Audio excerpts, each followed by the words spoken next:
প্রথম মেয়ে সন্তানটা কখন যে মেয়ে থেকে বান্ধবী হয় টেরই পাওয়া যায় না, তাই না? দেখুন আমার মেয়ে একদম আমার বান্ধবী হয়ে গেছে। আমার সুখ দুঃখে হাসি খুশিতে আমার সব কাজে সব কিছুতেই সে আমাকে কেয়ার করে। অ্যান্ড আমার বান্ধবী, তাকে আমি আমার সব দুঃখের কথা, কষ্টের কথা, খুশির কথা বলি। অ্যান্ড সেও আমাকে স্কুলে কী হলো না হলো সব কিছু শেয়ার করে। একদম মা মেয়ে আমরা দুজন দুজনের বান্ধবী। আসসালামু আলাইকুম এভরিওয়ান, কী অবস্থা সবার, আপনারা কেমন আছেন?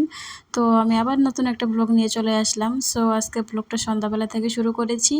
আর আমার মেয়ে ঘুম থেকে উঠলো, তার একটু জ্বর, তো এখন সে আল্লাহর রহমতে সুস্থ আছে। তো আমাকে বলল যে মা আমি আর শুয়ে শুয়ে থাকবো না, তুমি আমাকে পড়তে বসো। আমি বলছি ঠিক আছে মা, পড়ো তাহলে। তো সে গরুর দুধটা খেতে খুবই ভালোবাসে, তাই আমি তাকে দুধ এনে দিলাম, সে খেলো, খেয়ে এখন সে পড়তে বসেছে। আর আমার ছোট বাবু দুটো তার পাপা বাইরে নিয়ে গেছে।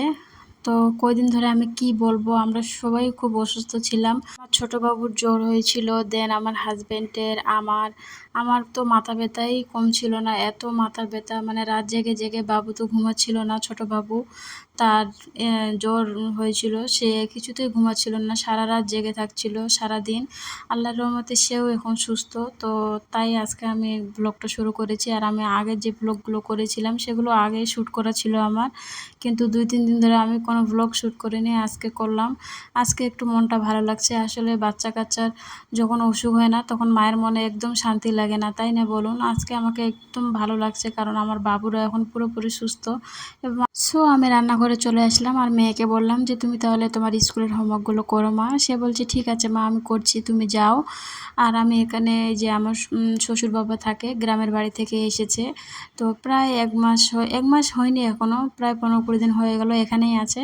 তো আমার শ্বশুর বাবা আর আমার হাজব্যান্ড এই যে গরম পানি দিয়ে আটাটা এইভাবে মাখলে তারা, এই রুটিটা খুবই নরম হয় খেতে, তো তারা খুবই ভালোবাসে। তাই আমি ফুটন্ত গরম পানিতে আগে গরম পানিটা ফুটিয়ে নিলাম, তারপর আমি আটাটা এইভাবে মেখে নিচ্ছি আর কি। মেখে আমি পরে রুটিটা করব, কারণ তার পাপা আর আমার শ্বশুর বাবা গরম গরম রুটি খেতে বেশি ভালোবাসে, তাই আমি আটাটা এখানে মেখে রাখলাম।